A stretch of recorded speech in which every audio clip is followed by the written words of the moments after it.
Okay, Rugby League Outsiders back again, and today we've very fortunately been invited down to St George's Park to check in with the England wheelchair squad as they prepare for what is going to be a massive clash with the French team. This is the first time they've met since the World Cup final. So, Karl, first impressions?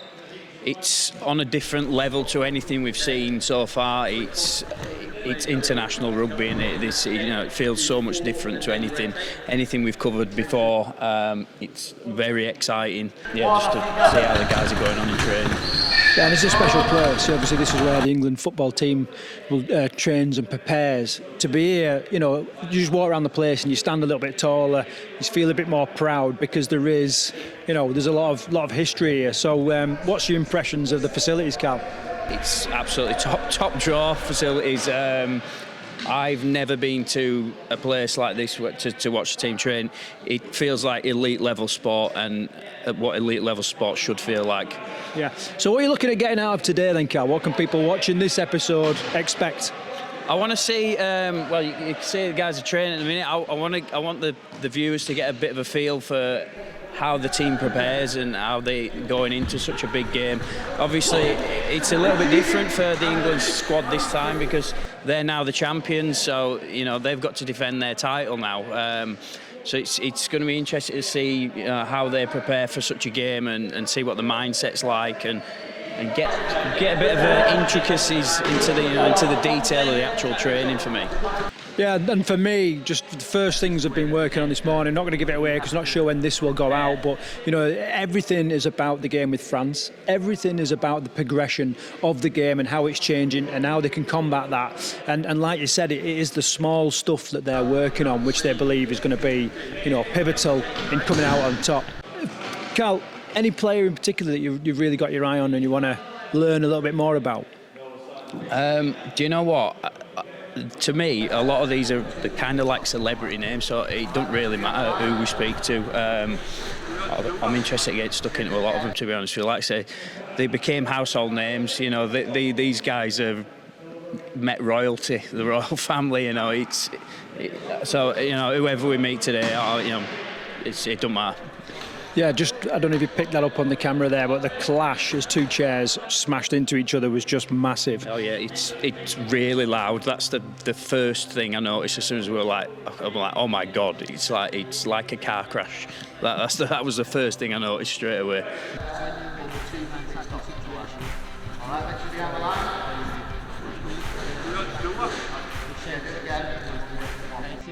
We've been practicing yesterday. That's just the way that the games go, and we have to prepare to be able to stop that. So, and at this point, it's about communication based on the way that Wayne's looking to pass the ball, his body shape, and the way that the backfield is shaping up.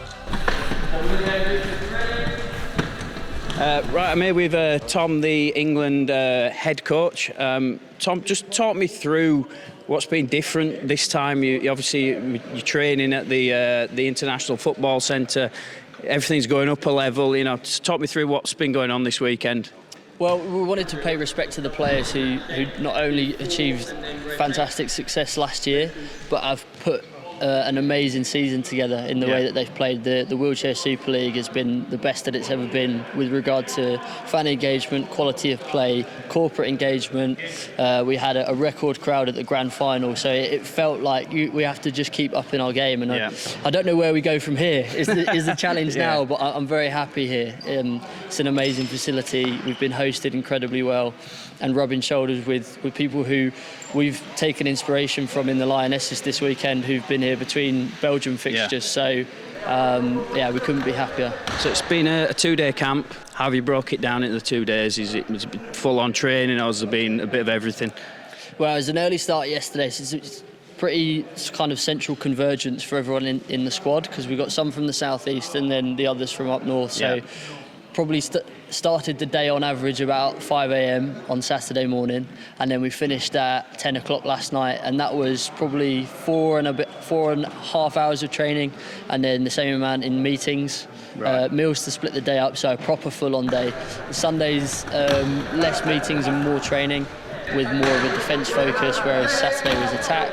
and we'll have a little bit of an earlier finish, so everyone should be on the way home by 3 o'clock. So are you going into is this team run through now? You're sort of putting the final nuts and bolts together for the big clash against France? That's right, yeah. I mean, we've had 3 camps up to this point, so we've been kind of trying to refine ourselves after the furore of the World Cup, and coming down off of that high and letting things settle and, right, where are we at now? What sort of players are we?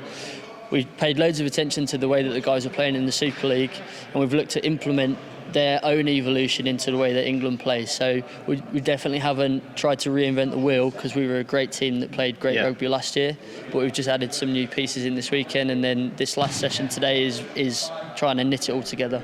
So obviously it's going to be a bit different this time playing France. You're now the holders, the World Cup holders, whereas before you was almost the underdogs, trying to knock them off the pedestal. How have you approached it differently this time?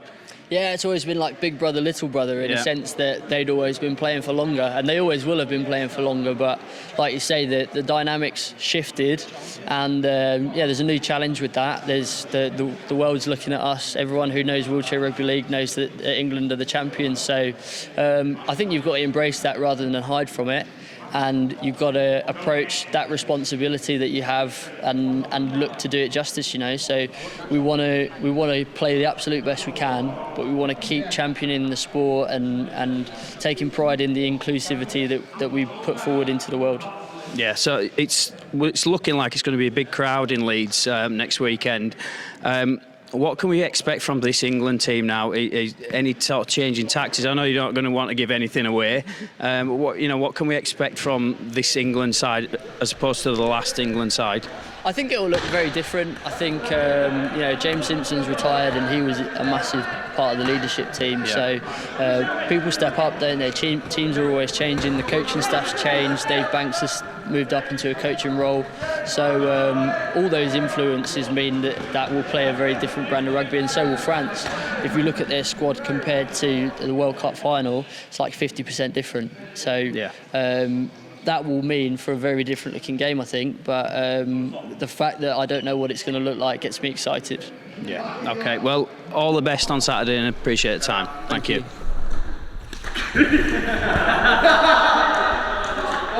All right, I'm here with Seb Bashara, middle of the training session, just stopped for a little bit break. I'm interested to know, you obviously play over in France with Catalan, you're going to be up against a lot of your sort of teammates.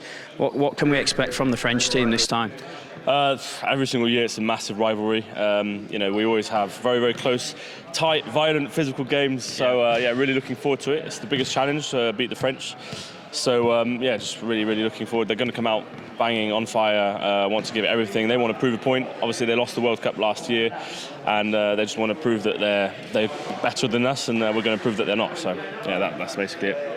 How does the French game differ from the English game, or is there no difference? Is there similarities, or tactically are they different? I think in the past there used to be quite a few differences, whereas like the French had that French flair. Boys, we're trying to talk here, boys.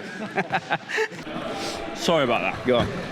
So go on. In the past, like the French were seen, they had this French flair, and they always used to offload a lot and had just nothing quite structured or organised, but it was just free-flowing and such a fast-paced team.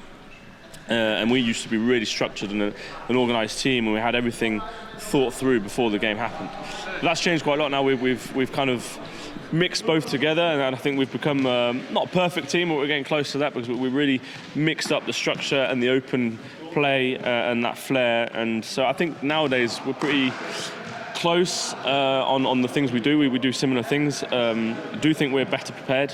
We've got more backing now, more staff. With cameras permanently on, we're always watching back and analysing everything we do. And I just think we're in a place where we're just we're preparing better than they are, and I think that will give us the edge on Sunday. And how does it feel, sort of going into this one almost as favourites, as champions, rather than being the underdog? We've had chats about this, and we always want to be the challenger and not the champion. We're not acting as champions. We're going in the game as not favourites. So that's the mindset we want to have, because we just want to. We don't want to take it for granted that we're going to win. We just want to keep evolving. Building on what we've achieved, but not just staring at that accomplishment and not evolving from that. We want to continue progressing and getting better, and just be recognised and remembered as a great team. So we just as I said, keep on evolving. We're going to keep practicing, get better. We're going to win this game, win next year, win the next World Cup, and just be remembered as greats. That's the challenge. Good soundbite. That's brilliant. What we're going to do, honestly. Okay, cheers for your time. Thanks a lot. Thank you. In terms of communicating what's going on, watching. Wait, tag down, those. Put these spots down.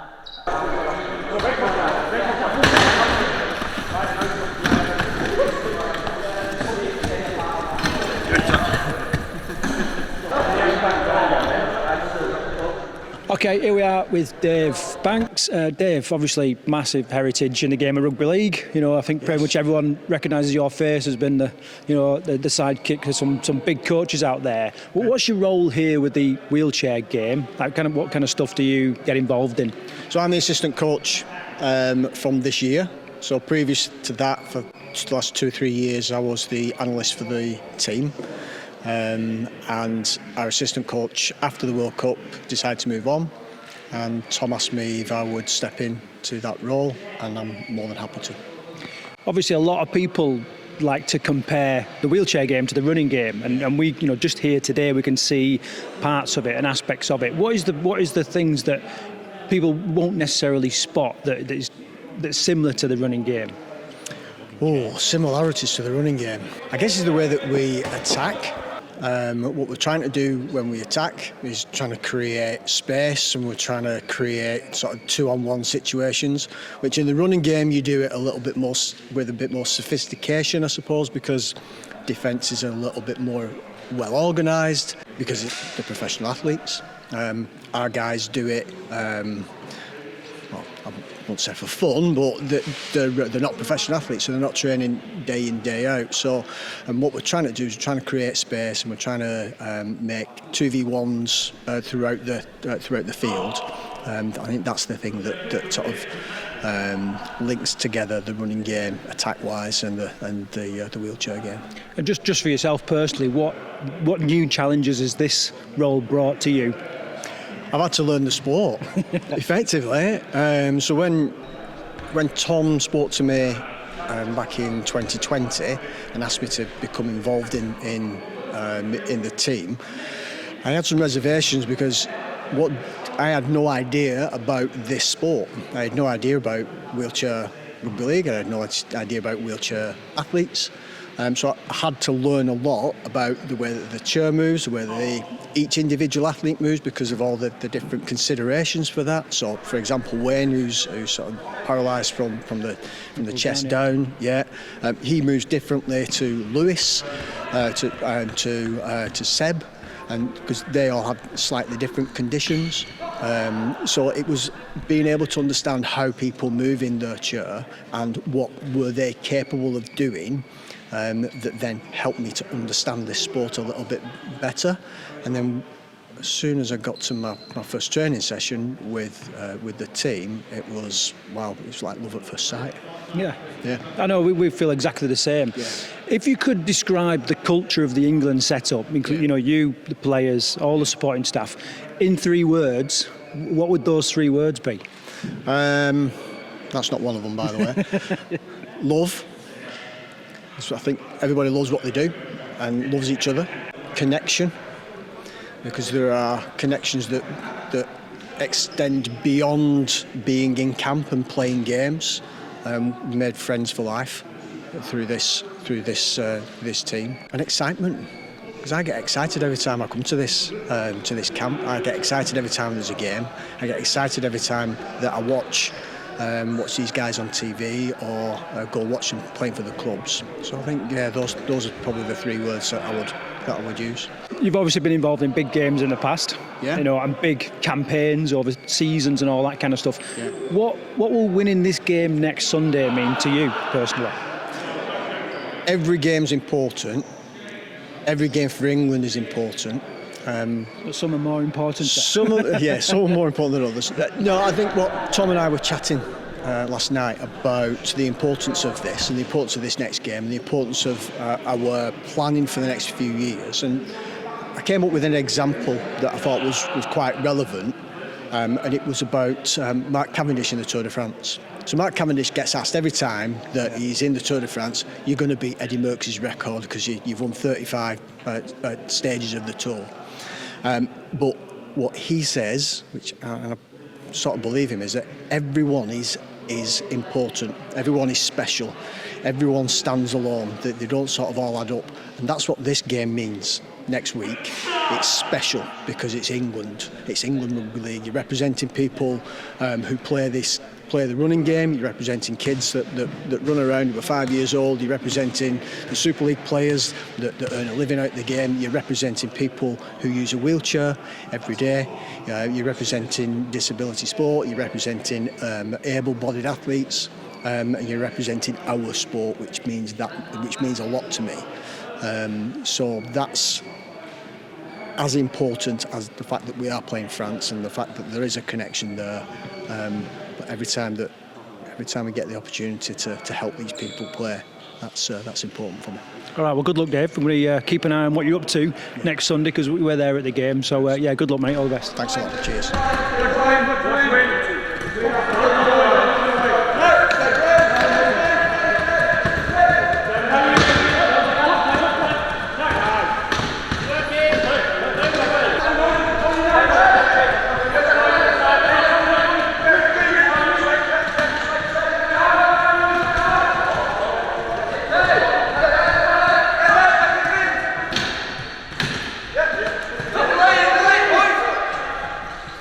Yeah, we're going to do some snapshots and stuff like